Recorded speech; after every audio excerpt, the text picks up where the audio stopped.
There is a very specific moment when a goal dies. It's not when you fail. It's not when you run out of money. It's not even when you give up.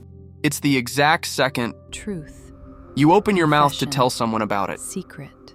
Think about the last time you decided to completely change your life. You made a plan. You felt the rush of ambition. And then you did exactly what modern society has programmed you to do. You announced it. You told a friend. You posted it online. You felt a warm wave of validation when they looked at you and said, "Wow, I'm so proud of you." And then you did absolutely nothing. If you want to understand why the most dangerous, effective, and formidable people on Earth operate in absolute silence, you need to understand the biological trap you are currently locked inside. We live in an era that worships the announcement. We throw parades for the starting line, but there is a silent, devastating cost to this habit. A cost measured not in time, not in effort, but in neurochemistry. People who quietly escape the rat race. Those who build empires in the dark, who disappear for 6 months and return completely unrecognizable. They all share one identical behavioral trait. They never announce their plans, not out of humility, not to be mysterious or edgy. They do it out of brutal, calculated self-preservation. To understand them, we have to dissect what actually happens in your brain the moment you share an ambition. We have to look at the molecule of motivation itself. But be warned, once you understand how easily your own biology is being hacked, you will never announce your next move again.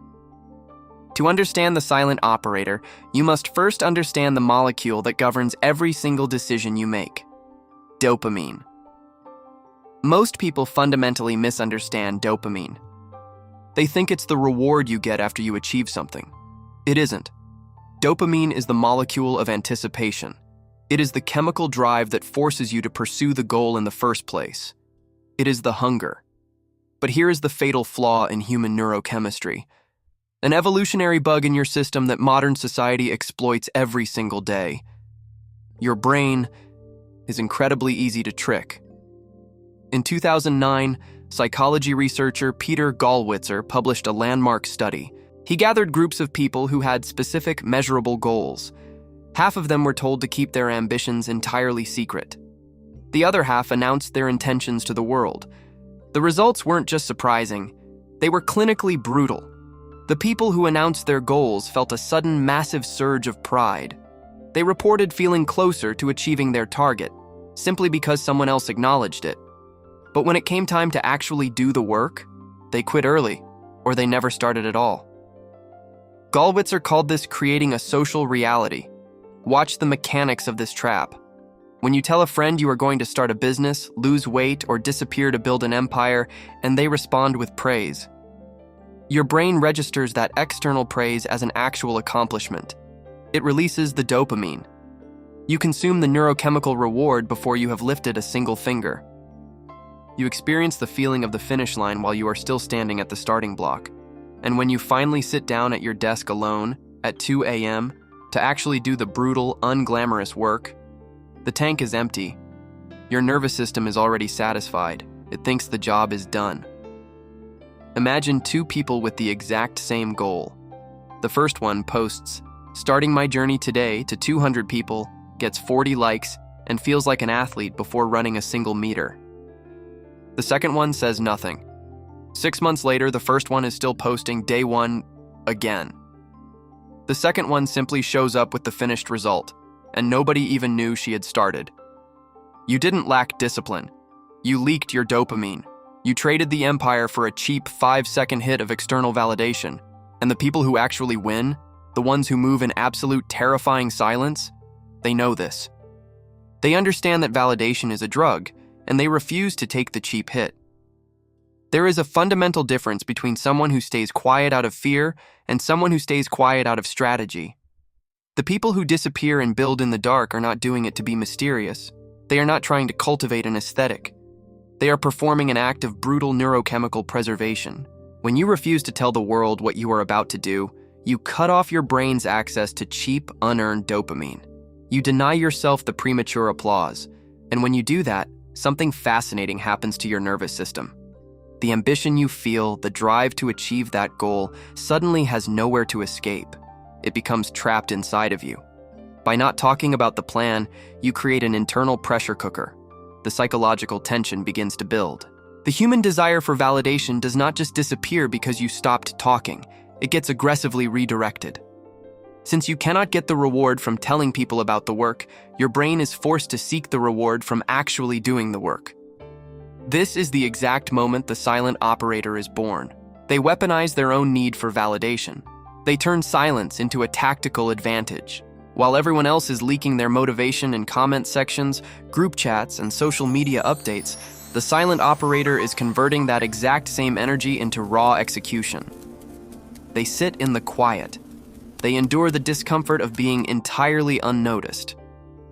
They let people assume they are doing nothing, because they understand a harsh, unforgiving truth about the modern world. Respect is never earned by the announcement. It is violently commanded by the result. When you finally emerge with the finished product, the impact on the people around you is multiplied 100-fold. You did not just meet an expectation they had for you. You shattered a reality they didn't even know you were building. The contrast between your silence and your sudden, undeniable competence creates a psychological shockwave. It makes you unpredictable. It makes you formidable. But holding that silence is not natural for the modern human brain. It goes against every social instinct we have been taught. It requires a level of psychological endurance and pain tolerance that most people simply do not possess. There is a hidden cost to this kind of silence. A psychological toll that productivity gurus never mention when they tell you to build in the dark. Because when you cut off the cheap dopamine of external validation, you do not just cut off the applause. You cut off the connection. To move in absolute silence requires a terrifying level of emotional containment. You are waking up at 4 a.m. You are failing, recalibrating, losing money, and pushing yourself to the absolute edge of your mental capacity. And you are doing it all without a single witness. Think about the profound isolation of that reality. Your friends think you are stagnant. Your family wonders why you aren't doing more with your life. You have to sit across from them at dinner and listen to their unsolicited advice, knowing you are miles ahead of where they assume you are, and you cannot say a word. You have to actively let people misunderstand you. You have to swallow the urge to defend your potential. This is where most people break. The human brain is wired for tribal recognition. We want the village to see our hunt. We want them to know we are capable and worthy of respect.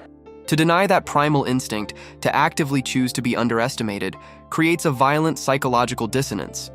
You are carrying the weight of a massive ambition, but you have nowhere to put it down. There is no venting.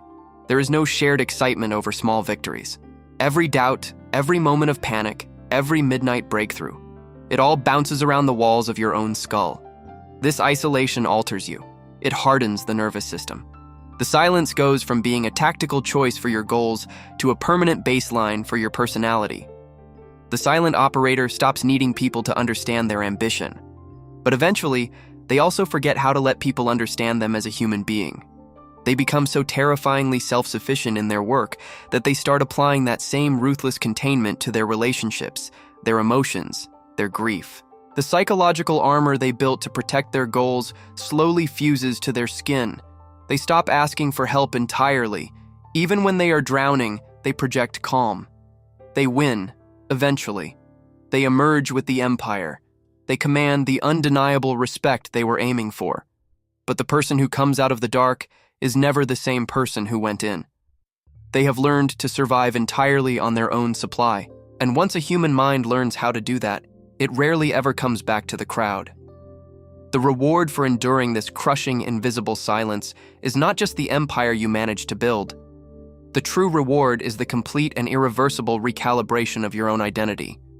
When you survive the isolation, when you force your brain to stop begging for the cheap dopamine of a premature applause, something fundamental shifts inside the architecture of your nervous system. You stop being vulnerable to the opinions of a crowd that never understood your blueprint in the first place. You stop needing people to believe in your potential, because their belief is no longer the currency you operate on. You begin to operate strictly on the currency of undeniable reality. Think about the immense, quiet power of that state of mind. You become a completely closed circuit, self-sustaining, unbreakable. The dopamine that used to leak out of your mouth every time you talked about your plans, every time you posted a half-finished project hoping for a few likes, is now trapped permanently inside of you. It has absolutely nowhere to go but into the execution of the brutal, unglamorous work. You transform your own psychological need for validation into a weapon of mass execution. And when you finally emerge from the dark, you do not need to announce that you have arrived. You don't need to explain the struggle, the 4 a.m. mornings, or the silent panic attacks. The results do all the talking for you. The violent contrast between your prolonged silence and your sudden, overwhelming competence creates a psychological shockwave in everyone who ever doubted you, and even in those who simply forgot about you. They don't just respect you. Deep down, they are quietly terrified of your discipline because they know they could never endure the silence you just walked through. This is the ultimate form of analog defiance in a digital world that is hopelessly addicted to oversharing. The most dangerous person in the room is never the loudest. It is never the one listing their goals, making grand promises, or desperately seeking a pat on the back for something they haven't even finished yet. The most dangerous person is the one who quietly observes, processes the environment, and builds the machine in the shadows, while everyone else is busy announcing that they bought the tools. Stop telling them your next move.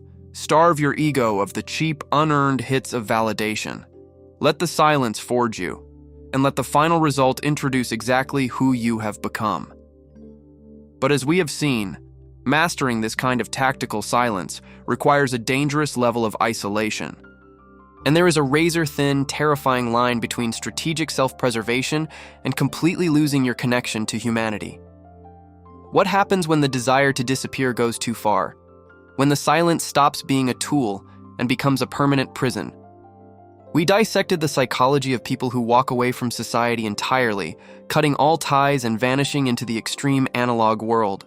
The reality of what happens to the human brain in total, unbroken isolation is darker than you think. Click here to open that file.